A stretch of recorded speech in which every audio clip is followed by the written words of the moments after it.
Creating appointments in OnTime is extremely easy. There are several ways to do it, and I'll show you the easiest right now.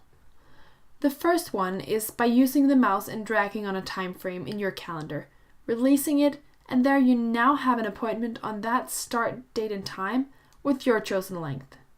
You now have different setting options. For example, you can have an alarm go off 30 minutes before if you want. You can also write a subject or category, make it repeating, or write a description.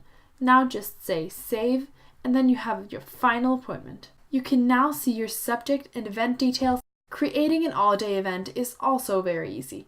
All you have to do is drag the mouse over more than a 24-hour period and it becomes an all-day event. If you drag the mouse longer before releasing it, you can make the event 2 or 3 days long, however long you want it. Now all you have to do is fill out the description of the event, such as the subject, the category, stuff like that, and then the event will be done. Just like before, you can see the subject and the event information.